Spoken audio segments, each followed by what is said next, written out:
सोचिए, आप सैकड़ों करोड़ों साल पहले टाइम में वापस चले गए हैं। दुनिया पूरी तरह से अलग दिखती होगी। अजीबोगरीब पेड़ पौधे जमीन पर फैले होंगे और समुद्र ऐसे जीवों से भरे होंगे जिनकी हम सिर्फ कल्पना ही कर सकते हैं। डायनासोर तब तक आए भी नहीं होंगे, लेकिन इस सब पुरानी जिंदगी के बीच आपको कुछ जाना पहचाना दिख सकता है। आपको उथले समुद्र तल पर एक जीव रेंगता हुआ दिख सकता है जो बिल्कुल आज के समुद्र तट पर मिलने वाले जानवर जैसा दिखता है। ये कोई साइंस फिक्शन नहीं है, ये हमारी प्राकृतिक दुनिया की एक कमाल की सच्चाई है। कुछ जानवर असली टाइम ट्रेवलर होते हैं जो अपने शरीर में एक बहुत पुराने जमाने के ब्लूप्रिंट को लिए हुए हैं। ये अद्भुत जीव हमारी आज की दुनिया को सीधे गहरे अतीत से जोड़ते हैं।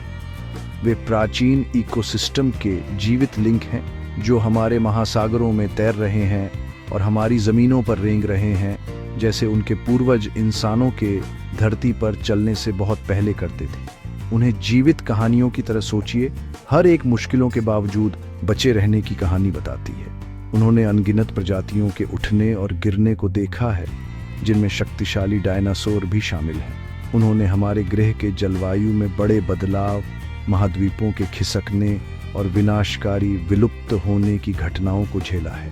फिर भी इन सब के बावजूद वे बने रहे हैं, लगभग समय में जमे हुए जीवन के लचीलेपन का एक प्रमाण। ये कैसे मुमकिन है कि कुछ जानवर इतने बड़े भूवैज्ञानिक समय तक इतने कम बदले हैं? इसका जवाब उनकी अपने वातावरण के लिए पूरी तरह से ढलने की असाधारण क्षमता में छिपा है, जो कुछ मामलों में लाखों सालों से स्थिर रहा है। उन्होंने जिंदगी का एक सफल तरीका, एक सही जगह ढूंढ ली और उन्हें बदलने का कोई कारण नहीं मिला। जबकि दूसरी प्रजातियां विकसित हुईं, विविध हुईं या गायब हो गईं, ये जीवित जीवाश्म अपने प्राचीन रूपों को पकड़े रहे। वे जीवित रहने के मास्टर हैं। उन्होंने एक ऐसे डिजाइन को परफेक्ट किया है जो समय की कसौटी पर खरा उतरा है। एक ऐसा डिजाइन जो इतना प्रभावी है कि इवोल्यूशन ने जैसे कहा, यह वाला बस सही है। यह घटना हमें एक अनोखा और कीमती अवसर देती है। इन जानवरों का अध्ययन करके हम ये जान सकते हैं कि पृथ्वी के दूर के अतीत में जीवन कैसा था। वे सिर्फ जिज्ञासाएं नहीं हैं, वे अमूल्य वैज्ञानिक खजाने हैं। वे हमें इवोल्यूशन की बड़ी पहेली को सुलझाने और हमारे ग्रह पर जीवन के इतिहास को समझने में मदद करते हैं। वे एनिमल किंगडम के बड़े बुजुर्ग हैं और उनके पास हमें सहनशीलता, अनुकूलन और प्राकृतिक दुनिया के कालातीत चमत्कारों के बारे में बहुत कुछ सिखाने को है। उनमें हम एक प्रागैतिहासिक ग्रह की गूंज देखते हैं जो अभी भी हमारे बीच जीवित और फल फूल रहा है। लिविंग फॉसिल शब्द शायद थोड़ा अजीब लगे। कोई चीज जीवित और फॉसिल दोनों कैसे हो सकती है? फॉसिल प्राचीन जीवन के संरक्षित अवशेष होते हैं जो आमतौर पर चट्टानों में मिलते हैं और हमें उन जानवरों और पौधों के बारे में बताते हैं जो बहुत पहले विलुप्त हो गए थे। हालांकि एक लिविंग फॉसिल एक जानवर या पौधा है जो आज जीवित है, लेकिन अपने पूर्वजों से लगभग मिलता जुलता दिखता है, जिनके बारे में केवल फॉसिल रिकॉर्ड से पता चलता है। यह एक ऐसी प्रजाति है जो भूवैज्ञानिक समय के विशाल काल से गुजरी है, बिना अपने शारीरिक रूप में महत्वपूर्ण बदलाव किए। ऐसा लगता है जैसे किसी प्रागैतिहासिक संग्रहालय के प्रदर्शन से एक जीव अचानक जीवित हो गया हो। वैज्ञानिक इस शब्द का उपयोग उन प्रजातियों का वर्णन करने के लिए करते हैं जो विकसित होना बंद हो गई है या कम से कम बहुत बहुत धीरे धीरे विकसित हुई हैं। जब हमें 300 मिलियन साल पहले के किसी जानवर का फॉसिल मिलता है और उसकी तुलना आज के उसके जीवित रिश्तेदार से करते हैं, तो हम देख सकते हैं कि उनमें एक ही मूल शरीर योजना, पैरों की संख्या या एक ही प्रकार का खोल है। बदलाव की यह कमी ही उन्हें इतना आकर्षक बनाती है।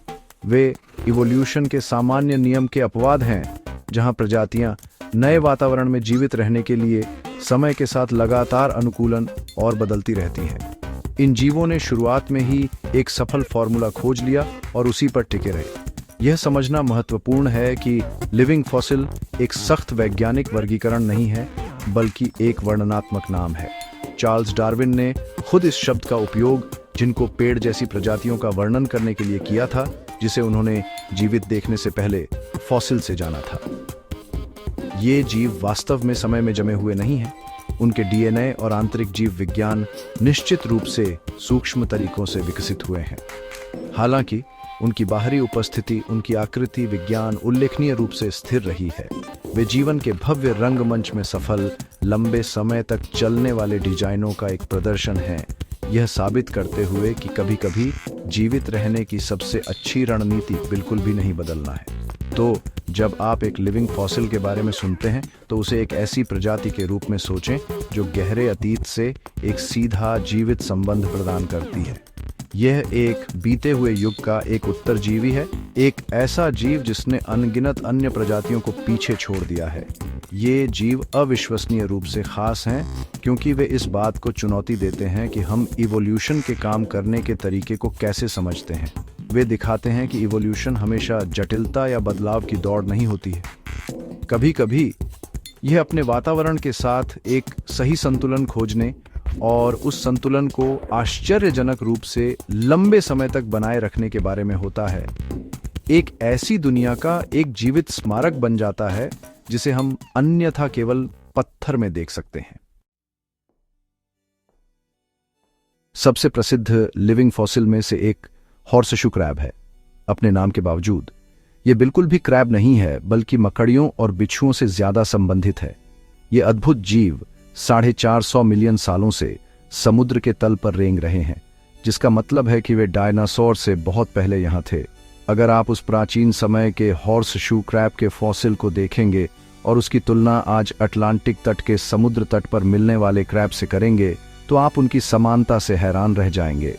उनके पास अभी भी वही कठोर हेलमेट जैसा खोल, एक लंबी नुकीली पूंछ और कई जोड़ी पैर नीचे छिपे हुए हैं। वे उथले तटीय पानी में रहते हैं, अंडे देने के लिए किनारे पर आते हैं, एक ऐसा अनुष्ठान जिसे वे युगों से दोहराते आ रहे हैं। एक और अविश्वसनीय उदाहरण समुद्र की गहराइयों से आता है, किलाकांथ। यह बड़ी हड्डी वाली मछली कभी 60-46 मिलियन साल पहले डायनासोर के साथ विलुप्त मानी जाती थी। वैज्ञानिकों को यह केवल फॉसिल से ही पता था और उनका मानना था कि यह हमेशा के लिए खत्म हो गई थी। आप कल्पना कर सकते हैं कि जब 1938 में दक्षिण अफ्रीका के तट पर एक जीवित सीलाकेंथ की खोज हुई तो उन्हें कितना आश्चर्य हुआ होगा। यह एक जीवित डायनासोर ढूंढने जैसा था। इन मछलियों में अनोखे लोब जैसे पंख होते हैं जो जमीनी जानवरों के अंगों के पूर्ववर्ती हैं। वे गहरे अंधेरे पानी में रहते हैं, मुख्य रूप से अफ्रीका और इंडोनेशिया के तटों के आसपास। अपनी प्राचीन पानी के नीचे की दुनिया में धीरे धीरे चलते रहते हैं। हम सरीसृपों की दुनिया में भी देख सकते हैं और एक और बेहतरीन उदाहरण पा सकते हैं, मगरमच्छ और उनके रिश्तेदार जैसे एलिगेटर लगभग 95 मिलियन सालों से दुनिया के जलमार्गों में घूम रहे हैं, जबकि उनके प्राचीन पूर्वज बहुत बड़े थे। मगरमच्छ का मूल शरीर योजना, शक्तिशाली जबड़े, बख्तरबंद त्वचा, निचला शरीर और मजबूत पूंछ एक जलीय घात लगाकर शिकार करने वाले के लिए अविश्वसनीय रूप से प्रभावी डिजाइन बनी हुई है। वे अफ्रीका में नील नदी से लेकर अमेरिका के दलदल और ऑस्ट्रेलिया के बिलबोंग तक दुनिया भर की उष्णकटिबंधीय नदियों और आर्द्र भूमि में पनपे हैं। शीर्ष शिकारी के रूप में अपनी भूमिका को परिपूर्ण कर रहे हैं और उस विलुप्त होने की घटना से बचे हैं जिसने उनके डायनासोर चचेरे भाइयों को मिटा दिया था। ये प्रकृति के अविश्वसनीय उत्तरजीवियों के कुछ ही उदाहरण हैं। न्यूजीलैंड में टुआटारा से एक सरीसृप जिसकी वंशावली 200 मिलियन सालों से अधिक पुरानी है, से लेकर विनम्र नॉटिलस तक जिसके सुंदर सर्पिल खोल ने 500 मिलियन सालों से हमारे महासागरों की शोभा बढ़ाई है। हमारा ग्रह इन जीवित अवशेषों का घर है। हर एक दृढ़ता की कहानी कहता है। उन्होंने दुनिया में अपनी जगह पाई, एक स्थिर वातावरण जहां उनके प्राचीन शरीर और व्यवहार सफल होते रहे। उनका अस्तित्व एक शक्तिशाली अनुस्मारक है कि इवोल्यूशन हमेशा बदलाव का पक्षधर नहीं होता है, बल्कि जो सबसे अच्छा काम करता है उसका पक्षधर होता है। लिविंग फॉसिल सिर्फ जैविक जिज्ञासाएं नहीं है, वे पृथ्वी के गहरे इतिहास के लिए अमूल्य खिड़कियां हैं। उनका अध्ययन करके वैज्ञानिक अतीत के बारे में बहुत कुछ सीख सकते हैं, एक ऐसा अतीत जिसके बारे में हमारे पास बहुत कम सुराग है। चट्टान में पाए जाने वाले फॉसिल हमें किसी जानवर के आकार और साइज के बारे में बता सकते हैं, लेकिन वे हमें यह नहीं बता सकते कि वह कैसा व्यवहार करता था, उसके आंतरिक अंग कैसे थे या उसका डीएनए कैसे संरचित था। लिविंग फॉसिल यह लापता जानकारी प्रदान करते हैं। वे प्राचीन जीव विज्ञान की जीवित सांस लेने वाली पाठ्य पुस्तकों की तरह हैं, जो हमें सैकड़ों लाखों साल पहले मौजूद जीवन रूपों के शरीर विज्ञान और आनुवंशिकी को समझने की अनुमति देते हैं। उदाहरण के लिए हॉर्सशू क्रैब का रक्त आधुनिक चिकित्सा के लिए अविश्वसनीय रूप से महत्वपूर्ण है। इसमें विशेष कोशिकाएं होती हैं जो हानिकारक बैक्टीरिया का पता लगा सकती हैं, एक रक्षा तंत्र जिसने उन्हें लगभग आधा अरब सालों तक जीवित रहने में मदद की है। इस प्राचीन प्रतिरक्षा प्रणाली का अध्ययन करके हमने यह सुनिश्चित करने के लिए महत्वपूर्ण परीक्षण विकसित किए हैं कि चिकित्सा उपकरण मानव उपयोग के लिए सुरक्षित हैं। इसी तरह सीलाकेंत के अनोखे लोब फिन इवोल्यूशनरी इतिहास में एक महत्वपूर्ण क्षण में महत्वपूर्ण अंतर्दृष्टि प्रदान करते हैं, पानी से जमीन पर जीवन का संक्रमण। इसके पंखों का अध्ययन हमें यह समझने में मदद करता है कि उभयचरों, सरीसृपों और अंततः मनुष्यों के अंग मछली के पंखों से सबसे पहले कैसे विकसित हुए। ये जीव हमें यह समझने में भी मदद करते हैं कि जीवन बड़े वैश्विक परिवर्तनों पर कैसे प्रतिक्रिया करता है। वे हिम युगों, क्षुद्र ग्रहों के प्रभावों और समुद्र के स्तर में नाटकीय बदलावों से बचे हैं। ये जांच करके कि उन्होंने इन घटनाओं का सामना कैसे किया, हम प्राकृतिक दुनिया में लचीलेपन और अस्तित्व के सिद्धांतों के बारे में जान सकते हैं। वे हमें दिखाते हैं कि किस प्रकार के इकोसिस्टम लंबे समय तक सबसे स्थिर होते हैं और दीर्घकालिक सहन शक्ति के लिए कौन से गुण सबसे महत्वपूर्ण हैं। ये ज्ञान सिर्फ अतीत के बारे में नहीं है, यह हमें यह अनुमान लगाने में मदद कर सकता है कि आधुनिक प्रजातियां आज हमारे सामने आने वाली पर्यावरणीय चुनौतियों जैसे कि जलवायु परिवर्तन पर कैसे प्रतिक्रिया दे सकती हैं। अंततः लिविंग फॉसिल हमारे ग्रह के इतिहास के प्रति विस्मय और जुड़ाव की गहरी भावना को प्रेरित करते हैं। वे हमें याद दिलाते हैं कि दुनिया अविश्वसनीय रूप से लंबे समय से जीवन का घर रही है और हम एक विशाल निरंतर कहानी का हिस्सा हैं। इन प्रजातियों की रक्षा करना इसलिए अत्यंत महत्वपूर्ण है। वे सिर्फ जानवर नहीं हैं, वे प्राकृतिक इतिहास के अपूर्णीय अभिलेखागार हैं। उन्हें खोना पृथ्वी पर जीवन की कहानी के पहले अध्यायों को फाड़ देने जैसा होगा।